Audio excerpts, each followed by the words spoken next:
Good morning students. આપણે લેખન વિભાગની અંદર અર્થ વિસ્તાર એટલે કે વિચાર વિસ્તાર, સંક્ષિપ્તીકરણ, અહેવાલ લેખન, નિબંધ લેખન અને પત્ર લેખન આ બધું કેવી રીતે લખવું એ આગળના ધોરણમાં આપણે લખતા આવ્યા છીએ એટલે ખ્યાલ આવે છે.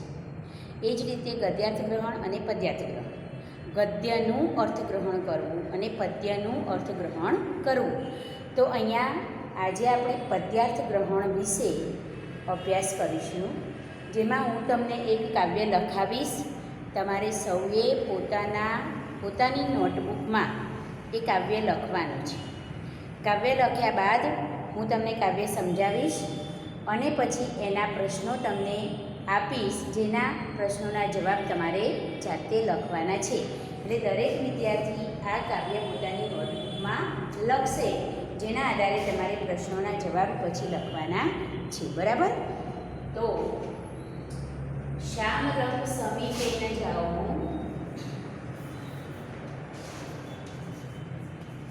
શ્યામ રંગ સમીપે ન જાઉં, શ્યામ રંગ સમીપે ન જાઉં, મારે આજ થકી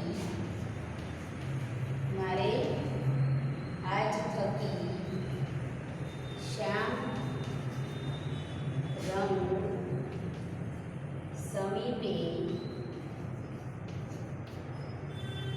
ન જાઉં, મારે આજ થકી શ્યામ રંગ સમીપે ન જાઉં. જેમાં કાળાશ તે તો સૌ એક સરખું, તે તો સૌ એક સરખું. જેમાં કાળાશ તે તો સૌ એક સરખું. સર્વમાં કપટ હશે આવું, સર્વમાં કપટ હશે આવું, સર્વમાં કપટ હશે આવું. કસ્તુરી કેરી બિંદી તો કરો નહીં, કસ્તુરી કેરી બિંદી તો કરું નહીં, કસ્તુરી કેરી બિંદી તો કરું નહીં, કસ્તુરી કેરી બિંદી તો કરું નહીં. કાજળના આંખમાં અંજાવું, કાજળના આંખમાં અંજાવું, કાજળના આંખમાં અંજાવું, મારે આજ થકી શ્યામ રંગ સમીપે ન જાઉં. કોકિલાનો શબ્દ, કોકિલાનો શબ્દ હું સુનું નહીં, હું સુનું નહીં. કોકિલાનો શબ્દ હું સુનું નહીં કાને. કાગવાણી શકુનમાં ન લાવું, કાગવાણી શકુનમાં ન લાવું, કાગવાણી શકુનમાં ન લાવું. નીલાંબર કાળી કંચુકી ના પહેરું, કાળી કંચુકી. નીલાંબર કાળી કંચુકી ના પહેરું,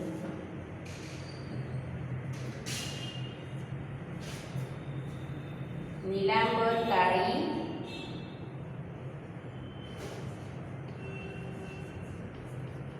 કંચુકી ના પહેરું.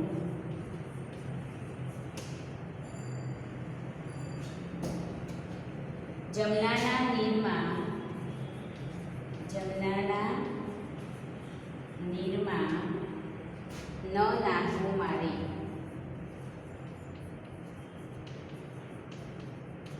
નાહવું મારે. મરકત મણીને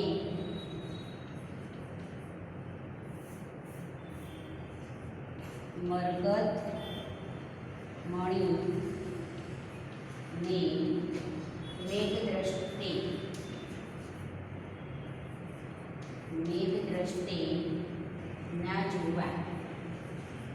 મરકત મણીને મેઘ દ્રષ્ટે ના જોવા, જાંબુ વંત્યાક ના ખાવું. જાંબુ વંત્યાક ના ખાવું. જાંબુ વંત્યાક ના ખાવું. દયાના પ્રીતમ સાથે, છેલ્લી પંક્તિ અહીંયા લખું છું. દયાના પ્રીતમ સાથે મુખે નેમ લીધો. મુખે નેમ લીધો. મન કહે છે પલક ના નિભાવું. પલક ના નિભાવું મારે. દયારામની આ ગરવી છે. દયારામની આ ગરવી છે. કવિએ કાવ્યની અંદર કૃષ્ણ પ્રત્યેનો અનન્ય પ્રેમ વર્ણવ્યો છે, પણ કૃષ્ણ સાથે કોઈ કારણસર રીસામણા થઈ ગયા છે. એટલે કૃષ્ણને તો બોલવું નથી જ, સાથે સાથે કૃષ્ણ જેવા કાળા રંગની કોઈ પણ વસ્તુને પણ હું અડકીશ નહીં, એનો ઉપયોગ કરીશ નહીં, એવી વાત ગોપી આ કાવ્યમાં કરે છે. અહીંયા શ્યામ રંગ સમીપે ન જાઉં. શ્યામ એટલે કાળા રંગની વસ્તુ, શ્યામ રંગની વસ્તુ. શ્યામ રંગ સમીપે એટલે નજીક. શ્યામ રંગની સમીપ હું જઈશ નહીં. કાળા રંગની કોઈ પણ વસ્તુની પાસે હું જઈશ નહીં. મારે આજ થકી એ તળપદો શબ્દ છે. આજથી એ પ્રત્યય છે, ત્યાં થકી એ પ્રત્યય તરીકે વપરાય છે. તો મારે આજથી શ્યામ રંગ સમીપે ન જાઉં. ગોપી કોઈ કારણસર કૃષ્ણથી રીસાઈ ગઈ છે. એને એવું લાગે છે કે કૃષ્ણએ મારી સાથે કપટ કર્યું. મને જ્યારે કૃષ્ણ ગોકુળ છોડીને મથુરા જાય છે ત્યારે ગોપીઓને એવું લાગે છે કે કૃષ્ણએ એમની સાથે છળકપટ કર્યું અને અમને બધાને છોડીને તે ચાલ્યા ગયા. એટલે ગોપી એમની સાથે ન બોલવા માટે પ્રતિજ્ઞા કરે છે. સાથે સાથે કૃષ્ણ જેવી દેખાતી બધી જ વસ્તુઓનો એ ત્યાગ કરે છે. એને એવું લાગે છે કે કૃષ્ણ કાળા છે, એમને અમારી સાથે છેતરપિંડી કરી, તો કાળા રંગની બધી જ વસ્તુઓ પણ એવી જ હોય જેનાથી આપણે છેતરાઈ જઈએ. માટે હવે કાળા રંગની કોઈ પણ વસ્તુનો જોવી નહીં, એની નજીક જવું નહીં કે એનો સ્પર્શ કરવો નહીં. એટલે ગોપીએ અહીંયા નિયમ લીધો. શું નિયમ લીધો? તો કાળા રંગની કોઈ પણ વસ્તુને અડકવું નહીં, એવો નિયમ લીધો છે. તો મારે આજથી શ્યામ રંગ સમીપે ન જાઉં. શ્યામ રંગની કોઈ વસ્તુ પાસે જવું નહીં, કોઈ વસ્તુનો ઉપયોગ કરવો નહીં. કેમ નથી કરવો એનું કારણ અહીંયા બતાવે છે. જેમાં કાળાશ પેલું સૌ એક સરખું. જેમાં કાળાશ છે, જે કાળા રંગની વસ્તુ છે, એ બધા એક સરખા હોય એવું એ માન્યું છે. સર્વમાં કપટ હશે આવું. સર્વમાં એટલે બધી જ કાળા રંગની વસ્તુઓમાં કપટ હશે આવું. આવું એટલે કોના જેવું? કૃષ્ણ જેવું. કૃષ્ણ જેવું કપટ બધી જ વસ્તુ, કારણ કે કૃષ્ણ કાળા છે.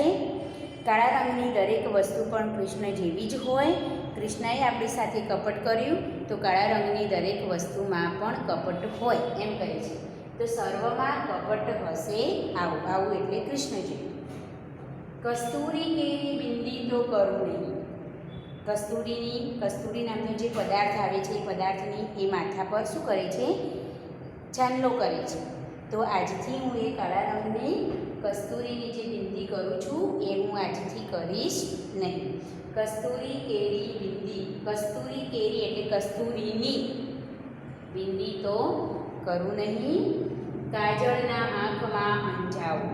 અંજાવું એટલે આપણે આંખમાં કાજળ નાખીએ છીએ, મેસ નાખીએ છીએ, એ કાજળ તો આજથી હું આંખમાં કાજળ પણ આંજીશ નહીં. કેમ કે કાજળ પણ કાળા રંગનું હોય છે. કસ્તુરી નામનો જે પદાર્થ છે એ પણ કાળા રંગનો હોય છે.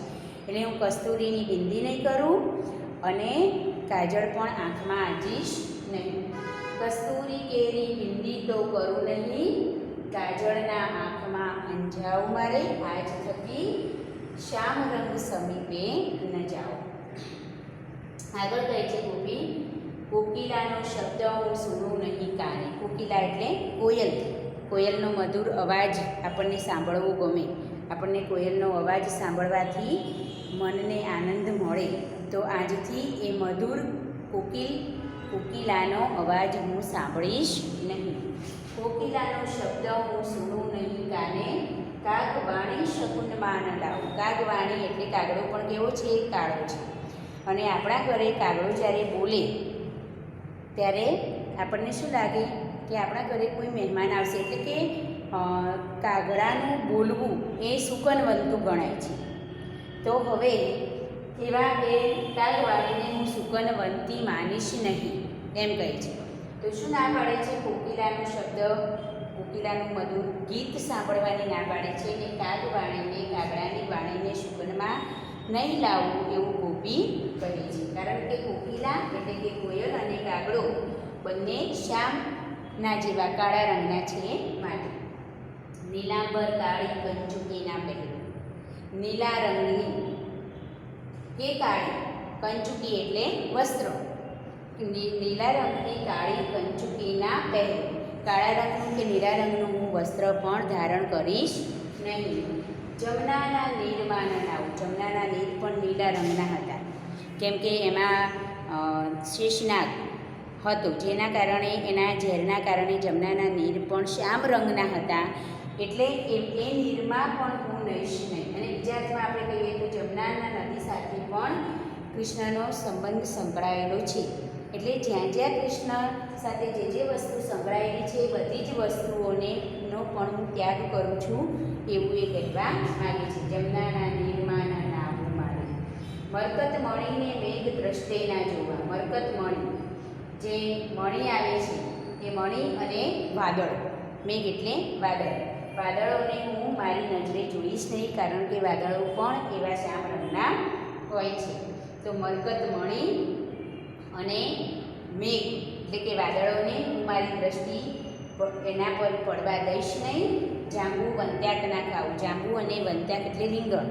રીંગણ પણ કાળા રંગના હોય છે અને જાંબુ પણ કાળા રંગના હોય છે. એટલે જાંબુ અને વંત્યાક ખાવાની જે વસ્તુઓ છે એનો પણ હું ત્યાગ કરું છું. એમ ગોપીએ આ કાવ્યની અંદર કાળા રંગની દરેક વસ્તુનો ત્યાગ કર્યો છે. કેમ ત્યાગ કર્યો? કારણ કે એને એમાં કપટ દેખાય છે.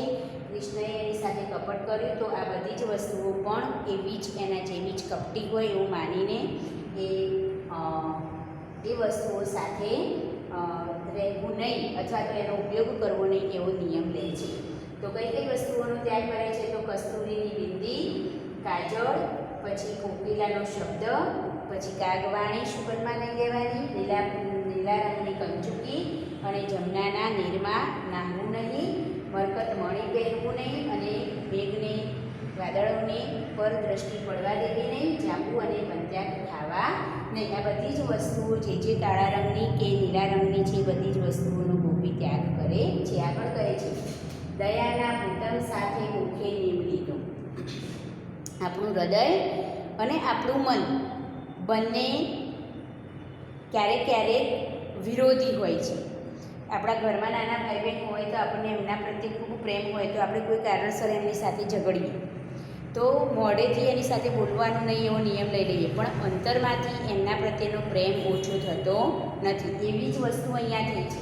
દયાના પ્રીતમ એટલે કૃષ્ણ, દયારામના સ્વામી એવા ભગવાન શ્રી કૃષ્ણ દયાના પ્રીતમ સાથે મુખે લીધું, બોલવું નહીં. દયાના પ્રીતમ એટલે ભગવાન શ્રી કૃષ્ણ સાથે બોલવું નહીં એવો મોઢેથી નિયમ લીધો છે, એવો મુખેથી નિયમ લીધો છે. પણ મન કહે છે પલક ના નિભાવું મારે, પણ મારું હૃદય મારું અંતર કહે છે કે આ નિયમને હું એક પળ માટે પણ પાડી શકીશ નહીં. મન કહે પલક ના નિભાવું મારે, એક પલ પણ હું આ નિયમને પાળી શકીશ નહીં, કારણ કે કૃષ્ણ સાથે બોલ્યા વિના કે અબોલા લીધે મને જરા પણ પાલવે નહીં. કૃષ્ણ પ્રત્યેની અનન્ય ભક્તિ, અનન્ય પ્રેમ આ કાવ્યમાં વ્યક્ત થયો છે. ગોપીએ મુખેથી નિયમ તો લઈ લીધો, પણ નિયમ લીધા પછી એને એ પાળી શકશે નહીં, અથવા તો એ નિયમ પાળવા માટે એનું મન તૈયાર નથી. કેમ તૈયાર નથી? કારણ કે જેના પ્રત્યે આપણને અનહદ પ્રેમ હોય એ વ્યક્તિ સાથે આપણે એક પળ પણ બોલ્યા વગર રહી શકીએ નહીં. ઘરમાં નાના ભાઈ બહેનની જ વાત કરીએ તો તારી સાથે હું નહીં બોલું એવું તો કહી તો દીધું, પણ મનમાં આપણને દુઃખ થતું હોય અને પછી કોઈ પણ કારણસર આપણે એને સાથે બોલવા માટે શું કરતા હોઈએ? બહાના ઢૂંઢતા હોઈએ, શોધતા હોઈએ. એટલે અહીંયા પણ એવું છે કે ગોપીએ નિયમ તો લઈ લીધો, પણ તે મુખેથી નિયમ લેવાઈ ગયો છે. હૃદયે નિયમ લીધો નથી. હૃદય તો કૃષ્ણને જ ઝંખે છે અને કૃષ્ણને જ ઝંખે એટલે કહે છે કે આ નિયમને હું પળવાર માટે પણ નિભાવી શકીશ નહીં. બરાબર? તો કાવ્ય તમને બરાબર સમજાઈ ગયું હશે. હવે હું તમને કાવ્યને આધારે પ્રશ્નો લખાવું છું અને એ પ્રશ્નોના જવાબ પછી તમારે જાતે આ કાવ્યમાંથી શોધીને લખવાના છે. આમ તો જો કે મેં થોડું કાવ્ય તમને સમજાવી દીધું છે એટલે તમે સારી રીતે જવાબ લખી શકશો એવી મને આશા છે. બરાબર? હવે પ્રશ્નો લખી લો. કાવ્યમાં ગોપી કયો નિયમ લે છે?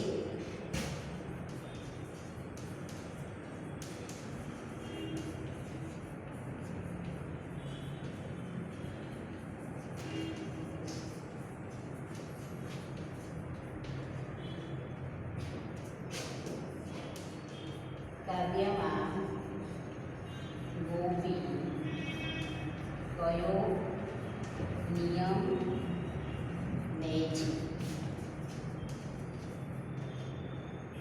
બીજો પ્રશ્ન લે છે શા માટે? શા માટે? બે પ્રશ્નો છે તો બે જવાબ, મતલબ એક જ જવાબની અંદર તમારે બંને વસ્તુનો સમાવેશ થઈ જાય રીતે જવાબ લખવાનો. ફક્ત તમે એવું લખી દો કે કાળી વસ્તુનો ત્યાગ કરવાનો નિયમ લે છે તો એ જવાબ અધૂરો ગણાય. બરાબર? શા માટે એ પણ એમાં ભેગું સાંકળી લેવાનું છે. બીજો પ્રશ્ન છે ગોપી કઈ કઈ વસ્તુઓનો ત્યાગ કરે છે? ગોપી કઈ કઈ વસ્તુઓનો ત્યાગ કરે છે? નંબર 3 પોતે નિયમ નહીં પાડી શકે. પોતે નિયમ નહીં પાડી શકે.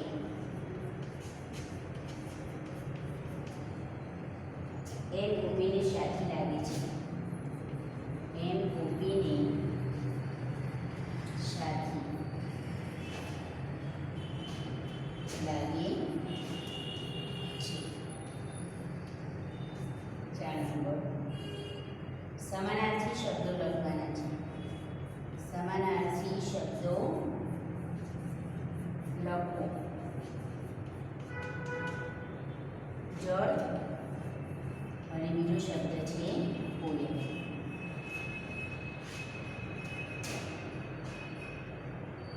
પાંચમો પ્રશ્ન આ કાવ્યને યોગ્ય શીર્ષક આપો. શીર્ષક આપો. કાવ્યને યોગ્ય શીર્ષક આપો. બરાબર? તો અહીંયા આ પ્રમાણે 5 પ્રશ્નો તમને આપેલા છે. 5 પ્રશ્નોના ઉત્તર તમારે લખવાના છે. હવે આપણે ખાલી મૌખિક રીતે હું તમને જવાબો સમજાવી દઉં કે કાવ્યમાં ગોપી કયો નિયમ લે છે, શા માટે. પહેલાં આપણે ઉત્તર લખીશું. કાવ્યમાં ગોપી કાળા રંગની વસ્તુઓને કાળા રંગની વસ્તુનો ત્યાગ કરવાનો નિયમ લે છે. કેમ? શા માટે? તો કારણ કે કૃષ્ણ કાળા છે. કૃષ્ણએ ગોપી સાથે કપટ કર્યું છે એવું તેને માને છે એટલે ગોપીને એવું થાય છે કે કાળા રંગની દરેક વસ્તુમાં પણ કૃષ્ણના જેવું જ કપટ રહેલું હોય, માટે એ કાળા રંગની દરેક વસ્તુનો ત્યાગ કરવાનો નિયમ લે છે. બીજું, ગોપી કઈ કઈ વસ્તુઓનો ત્યાગ કરે છે? તો ગોપી કઈ કઈ વસ્તુઓનો, તો કાવ્યના આધારે આપણે એમાં કાળા રંગની દરેક વસ્તુઓ, જેમાં જાંબુ, વંત્યાર, કોકિલનો અવાજ, કાગડાની સુકનમાં લેવાતી વાણી, કાળી કંચુકી, મરકત મણી, વાદળા અને જમનાના નીર વગેરે વસ્તુઓનો ગોપી ત્યાગ કરે છે. પછી પોતે નિયમ નહીં પાડી શકે એમ ગોપી સાથી લાગે છે, કારણ કે ગોપીએ ગુસ્સામાં આવીને બધી કાળી વસ્તુઓનો ત્યાગ કરવાનો નિયમ તો લઈ લીધો, પરંતુ ગોપીને કૃષ્ણ સાથે અનન્ય પ્રેમ છે, માટે એનું મન કૃષ્ણથી દૂર રહેવા તૈયાર નથી. એટલે એને એવું લાગે છે કે ગોપી પોતે આ નિયમ પાડી શકશે નહીં. કૃષ્ણ પ્રત્યેના અનન્ય પ્રેમને કારણે તેને એવું લાગે છે કે નિયમ તો મેં લીધો છે, પરંતુ મારું મન એક પલ પણ કૃષ્ણથી અળગું રહી શકશે નહીં, માટે હું આ નિયમ પાડી શકીશ નહીં. પછી સમાનાર્થી શબ્દો અહીંયા માંગ્યા છે, જળ અને કોયલ. તો જળ એટલે પાણી, નીર, સલીલ વગેરે શબ્દો જળના સમાનાર્થી છે. કોયલ તો કોકિલા. ત્યાર પછી આ કાવ્યને યોગ્ય શીર્ષક આપો. તો કાવ્યને યોગ્ય શીર્ષક આપણે આપી શકીએ શ્યામ રંગ સમીપે ન જાઓ. શ્યામ રંગ સમીપે ન જાઓ. આમ કાવ્ય, કોઈ પણ કાવ્યનું શીર્ષક જ્યારે તમે લખતા હો ત્યારે અવતરણ ચિહ્નોમાં લખો. અવતરણ ચિહ્નોમાં એ કાવ્યના શીર્ષકને લખો, બરાબર. અહીંયા કાવ્ય ગ્રહણ અથવા તો પદ્યાર્થ ગ્રહણ, તમારે હોમવર્કમાં એના પ્રશ્નોના જવાબ લખવાના છે, અને પદ્યાર્થ ગ્રહણ કેવી રીતે કરવું એનો ખ્યાલ તમને આવે એ માટે આવા બીજા 2-3 કાવ્યો તમારે વાંચવાના, પછી એના ભાવને બરાબર સમજવાનો, અને એના આધારે તમારે જે આપેલા પ્રશ્નો હોય કાવ્યની નીચે એના આન્સર લખવા માટે પ્રયત્ન કરવાનો. એટલે તમને આપોઆપ આવા પદ્યાર્થ ગ્રહણના પ્રશ્નો પૂછાય તો તમને કાવ્ય સોલ્વ કરતા ફાવે અને એના જવાબો તમે સરસ રીતે લખી શકો.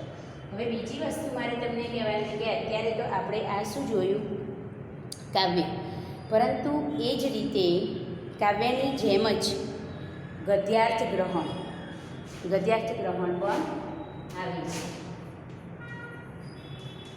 ગદ્યાર્થ ગ્રહણ, તો ગદ્યાર્થ ગ્રહણની અંદર શું આપેલું હોય, તમને પેરેગ્રાફ આપેલો હોય. પેરેગ્રાફને તમારે બરાબર પહેલાં શું કરવું પડે, સમજવું પડે.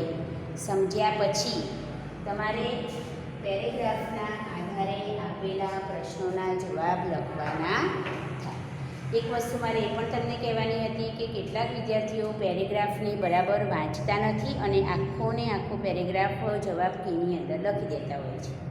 તો જવાબ વહીની અંદર તમારે આખો પેરેગ્રાફ લખવાની કોઈ જરૂર નથી. ફક્ત એના પ્રશ્નો અને જવાબ લખવાનો. પ્રશ્ન ક્રમ લખી દેવાનો, પછી સૂચના લખી દેવાની કે ગદ્ય ખંડને આધારે પ્રશ્નોના જવાબ, અને પછી નીચે પ્રશ્ન 1, જવાબ 1, જવાબ 2, એ રીતે તમારે ક્રમમાં લખવાનું હોય. તો ગદ્યાર્થ ગ્રહણની અંદર તમને જે પેરેગ્રાફ આપેલો છે, પેરેગ્રાફને બરાબર તમારે વાંચવો. વાંચ્યા પછી એમાંથી પૂછેલા પ્રશ્નોના જવાબ એમાંથી જ તમને મળી રહેશે. ગદ્યાર્થ ગ્રહણની અંદર તો આસાનીથી તમે જવાબો લખી દો છો, પરંતુ પદ્યાર્થ ગ્રહણની અંદર કેટલાક વિદ્યાર્થીઓ શું ભૂલ કરે છે એની હું તમને વાત કરીશ. તો કેટલાક વિદ્યાર્થી જે પદ્યાર્થ ગ્રહણ હોય છે, એ પદ્યાર્થ ગ્રહણની અંદર પોતે જે કાવ્ય જુએ છે અને સમજે છે, એને જવાબો જ્યારે લખવાના થાય છે ત્યારે પહેલી પંક્તિ ઉઠાવીને પહેલા પ્રશ્નના જવાબમાં લખી દે. પોતાના વિચારોમાં કે મૌલિક રીતે એને લખતા નથી, પણ કાવ્યમાં જેવી રીતે આપ્યું, અહીંયા આપ્યું શ્યામ રંગ સમીપે ન જાઓ, તો પહેલી પંક્તિ તો પહેલી લીટી પહેલા પ્રશ્નના જવાબમાં શ્યામ રંગ સમીપે ન જાઓ. ગોપી કયો નિયમ લે છે? તો નીચે લખી દે શ્યામ રંગ સમીપે ન જાઓ. એ એનો જવાબ નથી, એને બરાબર વાક્યની અંદર ગોઠવીને લખવાનું. પછી બીજો પ્રશ્ન કે કઈ કઈ વસ્તુઓનો ત્યાગ કરે છે? તો કંચુકી કેરી, કાળી કંચુકી ન પહેરું, કોકિલાનો શબ્દ સુણું નહીં. એમ આવી રીતે કાવ્ય પંક્તિઓ જ બેઠી જવાબમાં લખી, એને સહેજ બી આગી પાછી કે કંઈ ફેરફાર કર્યા વગર. તો એ રીતે પદ્યમાં જવાબ લખવાનો નથી. પદ્યાર્થ ગ્રહણની અંદર કાવ્યના અર્થઘટનને આપણા વિચારોમાં વ્યક્ત કરવાનું છે. કાવ્યના જવાબો આપણા વિચારોમાં લખવાના છે. આપેલી પંક્તિઓને બેઠી તમારે લખવાની નથી. આ ખાસ યાદ રાખવાનું, નહીં તો પરીક્ષક સામે તમારી છાપ ખોટી પડે અને તમે ઘણું બધું તમારે નુકસાન ભોગવવાનું થાય. એટલે કે તમે સારી રીતે એના જવાબો લખી શકો નહીં અને એના પરથી તમારી છાપ પણ ખોટી પડે.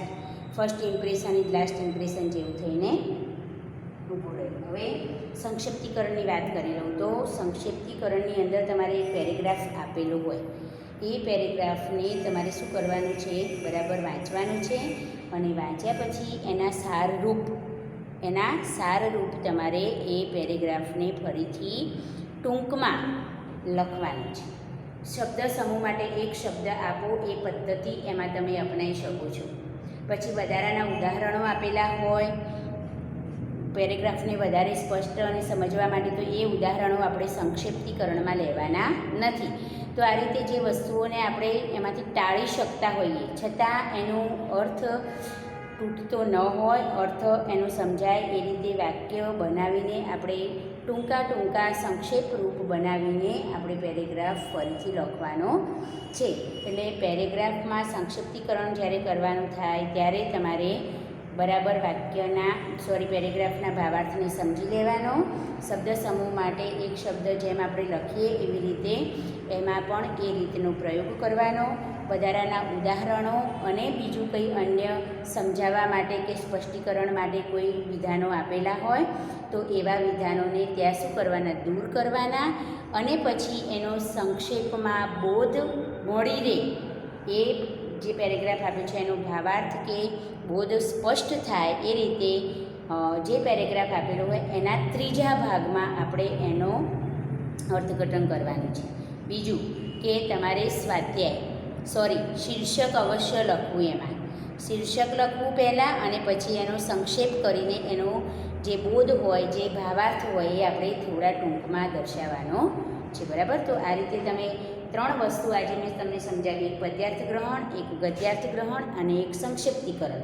તો આ 3 વસ્તુ 5 માર્ક્સની જ્યારે પૂછાતી હોય ત્યારે કેવી રીતે લખવી એનો ખ્યાલ તમને આવી ગયો હશે. ઓકે, હવે સારી રીતે જ્યારે પણ તમારે લખવાનું થાય ત્યારે સારી રીતે લખવા પ્રયાસ કરવાનો અને ઘરે પેરેગ્રાફો તમને જ્યાંથી મળે અન્ય સંદર્ભ પુસ્તકોમાંથી કે ગમે ત્યાંથી ત્યારે એનો મહાવરો કરતા રહેવાનો, એટલે આપણને આ પ્રશ્નો આસાનીથી લખતા આવડી જાય. બરાબર? Okay, thank you.